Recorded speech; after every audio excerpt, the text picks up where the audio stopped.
That would make you 45 years old? Yes. A woman gets out of a taxi. Her name used to be Adeline Bowman, but now she lives under the name Jennifer Larson. She knocks on a door. A guy named Jeff opened the door, asking her to be quiet because his father was still asleep. Adeline has bought fake documents and advised Jeff to use his potential for more significant things rather than illegal business. Adeline returns home, where she lives with her beloved pet. She has many antique items, including a black and white wedding photograph. She plans to move to a farm, and currently works at the city archive. The colleagues did not expect her because today is New Year's Eve.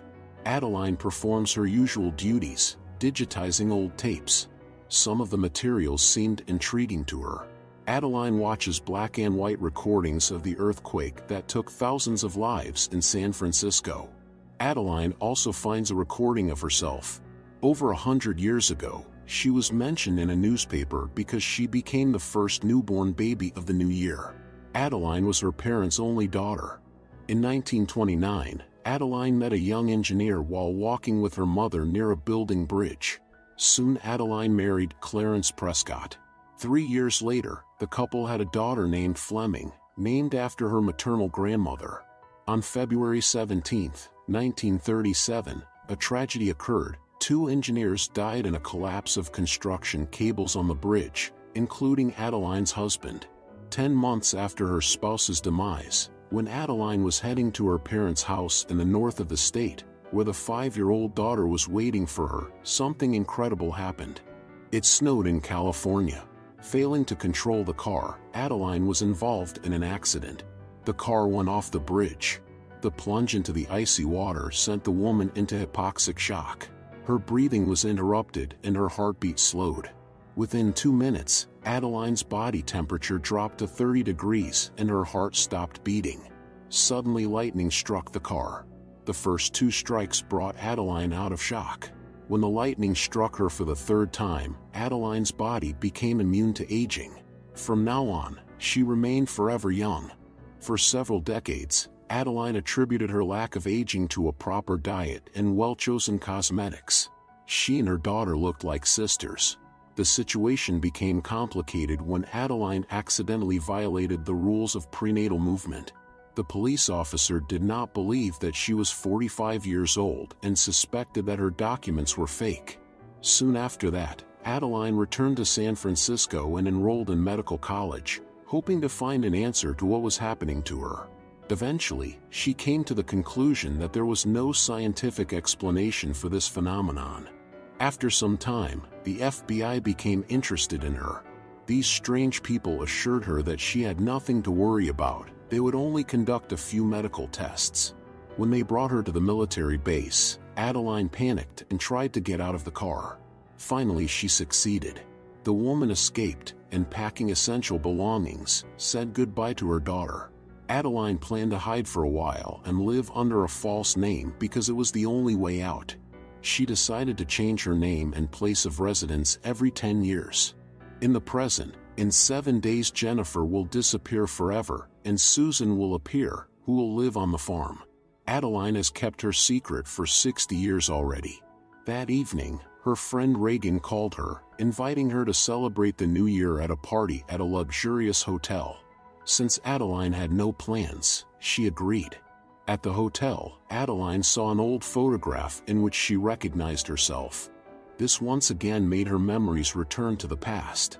A man named Dale started a conversation with the women.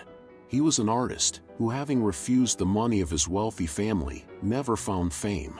Suddenly, Adeline noticed a handsome man in the crowd. Later, the daughter called to congratulate her on the new year. They agreed to meet the next day. After saying goodbye to her friend, Adeline decided to leave the party early. In the elevator, she rode with the same man she noticed in the crowd. I'm Alice.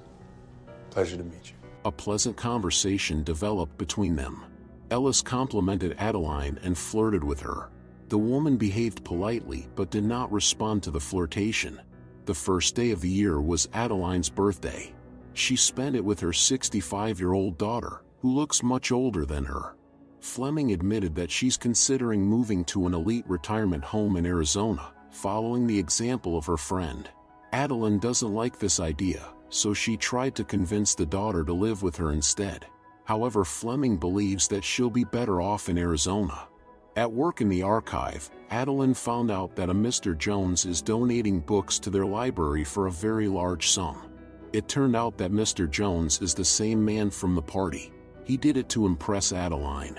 Since Ellis is a member of the board of directors, it wasn't difficult for him to find out that Adeline works here. Ellis set a condition: he'll donate books to the library if Adeline goes on a date with him. She doesn't want to, but she agreed. Ellis chose an unusual place for the date, the mines under the city, where an old boat was recently discovered. Ellis intends to have the place made public. When he asked Adeline to tell him something about herself, she said it was time to go home. He offered to walk her home. Adeline confessed that she'll be moving soon. Ellis convinced her to go on another date with him. The next day, Adeline went to a lawyer, saying that due to constant moves, she wants to add a recipient to her account. Seeing the man's picture on the wall, Adeline recalled coming to him to freeze her investments. Now, Jennifer has access to her account under another alter ego, Susan. In the evening, as agreed, she went to visit Ellis. He's doing the renovations himself, so there's still a lot of work to be done. Ellis cooked dinner himself. He talked about his family and confessed to Adeline that the first time he saw her was not at the party, but earlier. She was sitting on the steps, reading a Braille book. At that moment, Ellis decided by all means to meet the beautiful woman. Realizing that Ellis wanted to kiss her, Adeline said it would be better if didn't go too far. But Ellis disagreed and kissed her anyway. Passion arose between them. The next morning, Ellis asked if they would see each other again, but Adeline didn't answer. He was surprised to learn that she knew Portuguese. The woman struck him as a real mystery. Looking out of the cab at the bench in the park, Adeline remembered the past. There was a guy sitting on the bench who wanted to ask her to marry him. That day Adeline had asked the cab driver to keep driving, thinking it was better for everyone. When she arrived home, she saw her beloved dog lying on the floor. The vet said they were powerless to help the pet because he was too old. It broke Adeline's heart. May I have a moment alone with him, please? Returning home, she couldn't stop crying.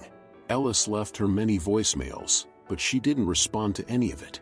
This was not the first time Adeline had to say goodbye to those she loved. Everyone around her grew old and died, while she seemed to be frozen in time. Adeline cried bitterly. One day Ellis found her on the street after learning her address at the library. Adeline told him directly that nothing could happen between them. Soon she began preparing to move. Looking at photos of her young daughter, Adeline couldn't believe she had already lived a whole life. She admitted that she was tired of running and lying her whole life. Fleming believes that the mother should finally accept the situation as it is. The intelligence services are no longer looking for her, as everyone who might have known something has long since passed away. Fleming also believes that it's time for the mother to meet her true love. Adeline took her daughter's advice and apologized to Ellis. She says she understands if you don't... Oh, you heard that. They soon met again, and Adeline took Ellis to a special place. In the 1930s, this was the most popular cinema in the city. Ellis was amazed that Adeline could speak about that time as if she had been there. Thanks to the photoluminescent threads, the ceiling resembled a beautiful starry sky. In this romantic moment, Ellis invited Adeline to his parents' 40th wedding anniversary. The journey was long, so they had to drive all day.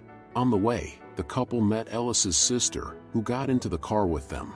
Kiki turned out to be a very cheerful and sociable girl. Meanwhile, Ellis's father shared his suspicions with the wife that their son's another girlfriend is only dating him for money. However, upon seeing the woman, William immediately recognized her and called her by her real name, Adeline Bowman. Jennifer said that Adeline Bowman was her mother, with whom they are very similar. According to William, he met Adeline in London. The woman lied that Adeline passed away 6 years ago. This news deeply upset William. All night long the man could not sleep, remembering how in his youth he had met Adeline, whose car had stalled in the countryside. He helped her. That's how they met. The couple spent the next 5 weeks together, and Adeline did what she promised herself not to do. She fell in love. In the present, the family gathered for breakfast. William talked about how he met Adeline, who was the most amazing person in his life. If not for her, William would never have become interested in astronomy and mathematics. Kathy was upset, realizing that her husband still loved Adeline. They had been married for 40 years, and today was their anniversary. William convinced his wife that all of that was in the distant past. Besides, Adeline was no longer alive. None of the family members suspected that Adeline had been with them all along. In the evening, the family played a word-guessing game. Everyone was surprised at how erudite Adeline was. She knew literally everything. At some point, Ellis talked about the comet his father discovered and named after Adeline. Every year the family waits for the comet to pass close to Earth.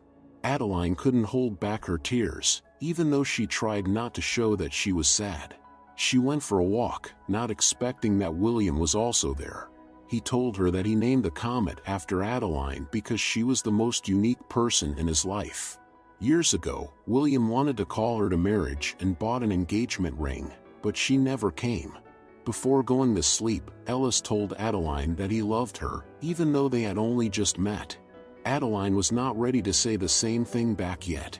The next day, seeing the exact same scar on his son's girlfriend's arm as his beloved's, William was shocked. He remembered how Adeline had hurt her arm when they were walking in the woods. Since William was a doctor, he sewed up her wound himself. That day the lovers took a commemorative photograph. In the present, William holds it in his hand. Adeline meanwhile was taking a walk.